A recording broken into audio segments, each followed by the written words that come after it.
데일리 브리핑. 네, 오늘 데일리 브리핑에서는 퀀텀 F&A 최은하 대표 연결합니다. 안녕하십니까? 안녕하십니까. 어제 연방노동부가 지난 10월 소비자 물가지수 CPI를 발표했는데 1년 전 같은 기간에 비해서 무려 6.2%나 상승한 것으로 나타났습니다. 무려 이 31년 만에 최고 기록인데 이러한 그 물가 고공행진에 대해서 불안감이 상당히 높은 상황입니다. 어떻습니까? 네, 당연히 불안한 상태를 느끼실 수 있을 거라고 보고, 또 경제계 여러 설베이에서도 보면 이제 불안한 상태가 나타나고 있어요. 그러니까 네. 미국 내의 소비자 신뢰 지수라든지 아니면 기업 독립기업 협회의 낙관 지수라든지 이런 데서도 소비자들 분들께서 또는 기업하시는 분들이 가장 큰 우려를 꼽으라 그러면은 지금 압도적으로 이 인플레이션 문제가 이제 나오고 있을 정도로 많은 분들이 느끼고 있죠. 소비자분들은 장바구니 가격도 올라가고 밖에 나가서 생활하실 때 드는 돈도 올라가고 이제 또 기업하시는 분들은 이게 본인들의 원가도 올라가지만 또 반대로 이제 이걸 가지고 소비자들에게 넘겼을 때 이게 물건이 팔릴까라는 또 그런 우려도 있고 현재로서는 이제 미국의 경제에서 가장 큰 불안 요인을 꼽으라 그러면 당연히 물가의 이제 고공행진이다 볼 수 있겠죠. 네네. 그런데 이게 지금 그렇게 또 쉽게 단정할 수 없는 이유는 뭐냐면 이제 기저효과, 즉 작년에 3월, 4월에 급격히 떨어졌다가 이제 그 이후에 다시 급격하게 오른 그런 효과가 있어가지고 이 연간 수치는 상당히 높게 나올 수밖에 없는 그런 좀 수학적인 문제가 하나 있는데, 그래서 이제 경제 전문가들이 볼 때는 이제 연간 수치보다는 월별 수치를 조금 더 관심 있게 보고 있어요. 아하. 그래서 지난 9월까지 7, 8, 9, 3개월간은 그 전에 0.9, 0.8 이렇게 물가가 오르다가 지난 7, 8, 9월에는 0.4, 0.3, 0.5 이렇게 올랐기 때문에 네. 이제는 월별 증가가 낮아지니까 이제 안정세를 가져오는 거 아니냐 이렇게 봤는데 갑자기 다시 10월에 0.9%가 뛰었어요. 한 달 동안, 10월 한 달 동안. 네네. 이제 그렇게 되니까 이제 연간 수치가 오르는 것은 기저효과라고 이해가 가는데 월별 수치가 이제 내려가는 걸로 알고 있다가 갑자기 올라가니까 이제 긴장을 가져온 것이 이제 컸죠. 네. 근데 여기에 대해서 이제 또 해석을 해보는 거예요. 그러면 이제 10월부터 다시 또 가파르게 올라가는 변화가 일어나는 거냐, 아니면 10월 한 달만 좀 특수한 현상이냐에 대한 설명이 나와야 되는데, 지금 둘 다 설명이 될 수 있어요. 첫째, 10월에만 갑자기 올랐다라고 보는 의견은 어디서 나오냐면은, 잘 아시겠습니다만은 8월, 9월이 저희가 델타 변이 때문에 갑자기 경제 활동이 또 순간적으로 위축이 됐던 달이었거든요. 네네.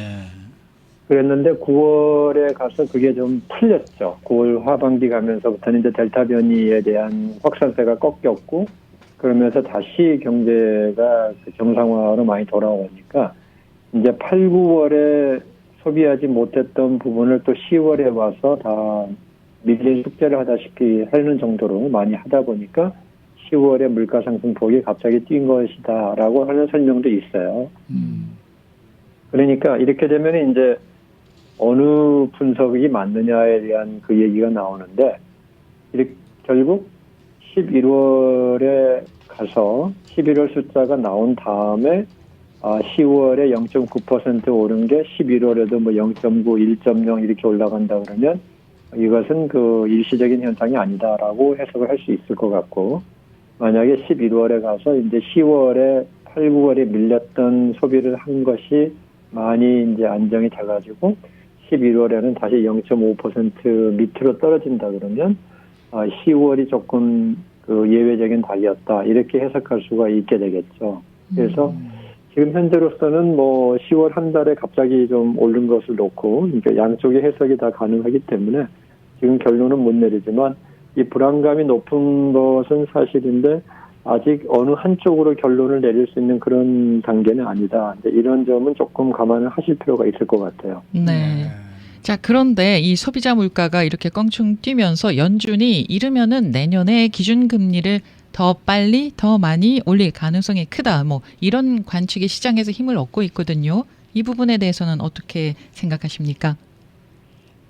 이게 이제 굉장히 큰 문제를 야기할 수 있는 그런 논란인데요. 아하, 네. 지금 물가가 오르고 있는 것을 뭐가 끌고 있느냐, 여기에 대한 정확한 진단이 나오지 않으면 잘못하면은 정책적인 실수를 할 수 있게 됩니다. 지금 물가가 오르는 것을 많은 분들이 이제 우리 라디오 코리아 청취자분들을 포함해서 많은 분들이 하도 공급망의 문제, 그다음에 물류 대란 얘기를 많이 들으시기 때문에 예. 이 공급이 부족해서 생기는 거다라고 생각하시는 분들이 상당히 많으실 거로 생각해요. 그렇죠. 그렇게 본다 그러면은 문제 해결을 어떻게 해야 되느냐. 공급이 부족해서 만약에 물가가 오른다 그러면은 이럴 때 소비를 줄여버리게 되면은 경제는 아주 급전직하합니다. 그래서 공급 부족으로 물가가 오르는 현상이다 그러면은 여기서 소비를 줄여버리면은 나락으로 빠질 수 있는 그러한 위험이 크고요. 반대로 그게 아니고 그동안에 밀린 소비가 한꺼번에 나오는 거고 또 그 사이에 정부의 부양안으로 통한 보조금 지급 등으로 소비자들의 소비 여력이 올라간 것이 전체적으로 소비를 올리고 있다. 이렇게 생각해서 이게 문제다라고 보면은 네. 연준이 빨리 긴축을 해서 이 소비력을 좀 줄이는 것이 정확한 처방이 될 수 있어요. 그러니까 과연 지금 소비자들의 수요가 올라가서 지금 물가가 뛰는 거냐, 공급이 줄어서 뛰는 거냐는 건데 지금 공급이 준다라고 할 수는 없어요. 공급이 줄어서 문제가 생겼다 그러면은 경제 성장을 안 해야 되거든요. 네. 근데 경제가 성장을 하는데 공급이 부족하다는 얘기는 조금 더 저희가 합리적으로 설명한다면 이렇게 되는 거죠. 수요가 는 만큼을 못 따라간다라고 해석을 할 수 있는 거죠. 네.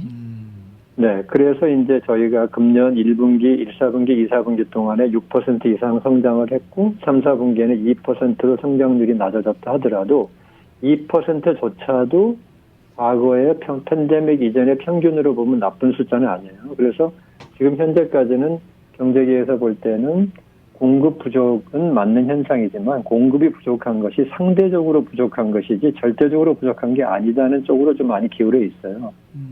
이제 그렇게 되면은 이제 소비를 좀 줄여야 되는데 그래야지 수요를 줄여야만이 이 물가 상승을 잡을 수 있다. 그러면 답이 간단하거든요. 그러면 연준에서 긴축을 하면 되지 않느냐 이렇게 나오는데 이게 또 문제가 또 있어요. 왜냐하면 지금 수요가 늘어가 있는 것이 앞으로도 계속 늘 정도의 어떤 근본적으로 지금 워낙 소득이 높아서 그러느냐에 대한 답이 지금 정확하지 않아요. 이게 불안한 거예요. 연준에서 볼 때는. 네.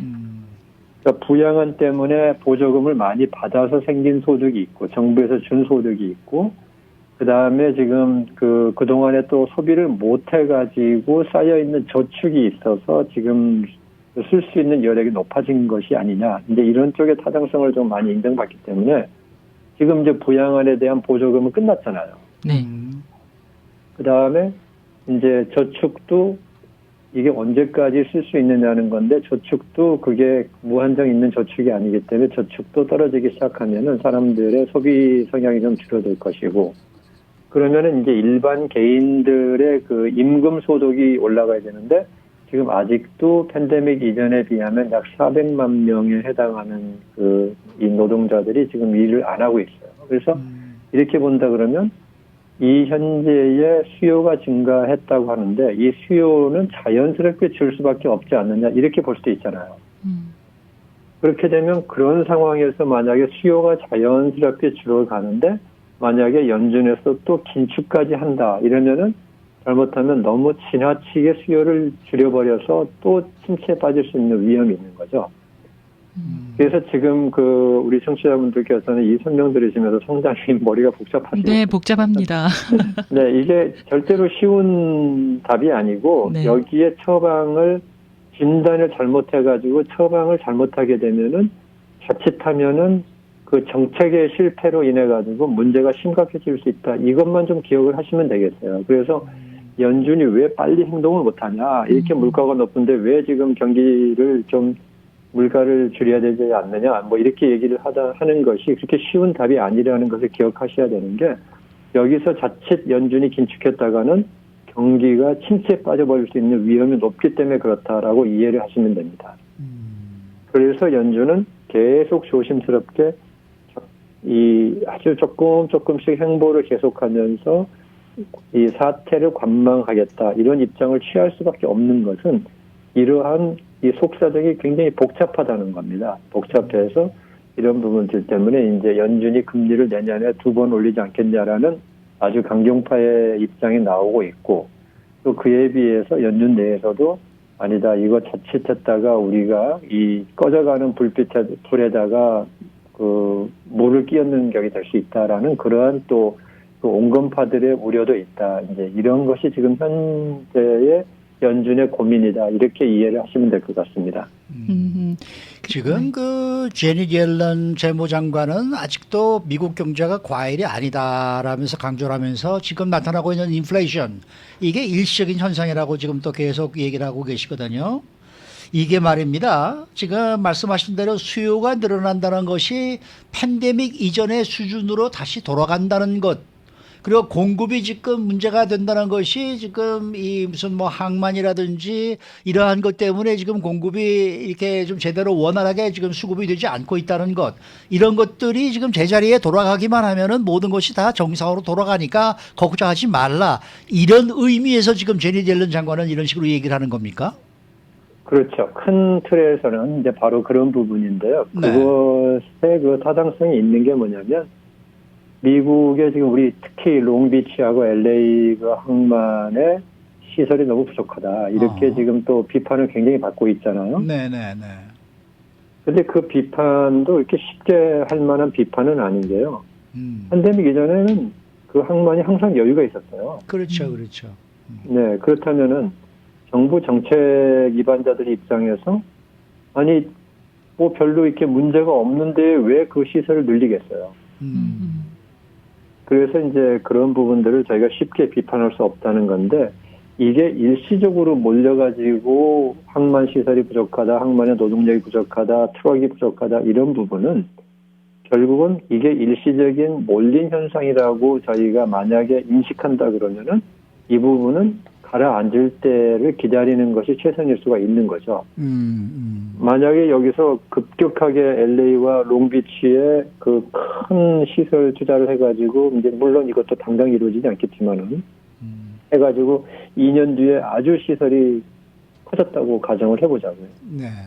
그런데 그때 가서 팬데믹 이전 수준의 경제 성장률로 다시 이제 제자리로 돌아갔다 하면은 잘못하면은 공급 과잉이 되는 거죠. 그 항만 시설에 과잉이 발생할 수 있는 거예요. 네네네. 그러니까 이게 그렇게 그 너무 단기적으로만 보면서 판단할 문제는 아니고, 제가 이제 우리 라디오 코리아를 통해서 말씀을 가끔씩 드리지만, 우리 인류의 속성이 항상 직선적 사고를 하는 좀 오류를 보내요.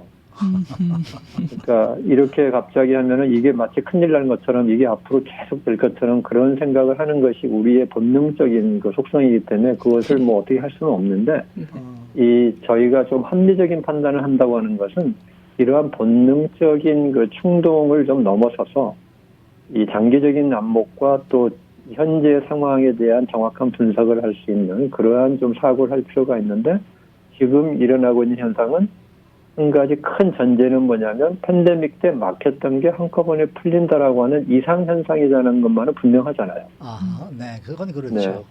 네. 네, 그런 면에서 옐런 의장이 옐런 장관이 얘기하시는 것처럼 이게 일시적으로, 예를 들면 우리 고속도로 그 프리웨이 진입하는 데가 차가 굉장히 막혔어요, 어느 날. 네. 근데 알고 봤더니 사고가 나서 막힌 거예요.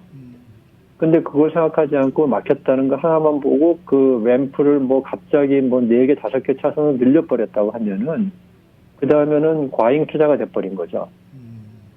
그러니까 그런 점을 지금 옐런 장관이 얘기하시는 거고, 이 부분에 대한 결론은 아직도 내리기가 굉장히 힘들고, 여기서 자칫 잘못 정책을 썼다가는 과잉 투자에 의한 나중에 부작용이 클 수도 있다, 이런 걱정을 하기 때문에 이제 재무부와 연준에서는 좀 상당히 매일매일 아마 그 시간을 다투면서 이 상황을 지켜보고 여기에 대한 대책을 어떻게 할 것이냐. 근데 특히 옐런 장관의 그 발언 중에서 저희가 의미 있게 봐야 되는 건 뭐냐면 연준이 물가가 이제 항구적으로 오를 거라고 봤을 때는 대책이 있다라고 하는 그 말에 초점을 좀 둬야 됩니다. 네네네 그런 얘기를 했어요. 네네. 그래서 옐런 장관이 얘기하는 건 연준의 능력을 너무 과소평가하지 말아야 한다는 얘기고 또 재밌는 건 미국 시민들의 최근에 그 조사에 의하면 굉장히 연준에 대한 신뢰도가 높아요. 그러니까 지금 물가가 이렇게 올라도 사람들이 뭐 사재기 한다든지 뭐 막 불안해가지고 뭐 금사기를 한다든지 이런 것이 일어나지 않는 것은 그만큼 연준이 미국 우리 시민들에게 주어진 신뢰도가 높다. 그렇기 때문에 이러한 안심하는 그런 분위기가 있다는 것을 좀 생각하시면은 연준의 입장을 잘 관찰하시고 이렇게 좀 너무 성급한 판단을 안 하시는 게 좋지 않겠느냐 그런 생각이 듭니다. 근데 말이죠. 사실 뭐 저희 같은 소시민들이야 매주 장을 보러 가면은 갈 때마다 이 가격이 자꾸 올라가고 있는 듯한 느낌을 받으니까 솔직히 뭐 그렇게 뭐 연준의 이 얘기에 뭐 마음을 좀 정리해서 걱정하지 않는다. 이게 그렇게 쉽게 되지가 않거든요. 네, 어렵죠. 거기에 덧붙여서 아까 그 고속도로 프리웨이 얘기를 하셨는데 병목 현상을 겪는 거는 우리 일반 서민들이란 말입니다. 그 네. 병목 현상에 놓여 있는 이 상황에 대해서 이해를 해주고 지금 그 재난구호기금을 한 번 더 실행을 해달라라는 청원도 지금 나오고 있거든요. 그 부분 바로 때문에. 그런 얘기가 재밌는 일이죠. 만약에 네. 여기서 재난구호기금을 더하면 인플레이션은 어떻게 될 것 같아요? 아, 네. 그러니까 우리가 일반적으로요 이것도 갖고 저것도 갖겠다라는 생각을 하시는 분들이 많은데 네. 절대로 경제에서는 공짜 점심이 없어요. 뭐 하나를 얻으면 뭐 하나를 잃게 돼 있는 겁니다. 그래서 네. 그런 점을 좀 제가 강조를 해드리는 거죠. 네. 오늘 말씀 잘 들었습니다. 네, 감사합니다. 네, 지금까지 퀀텀 FNA 최원화 대표와 함께했습니다.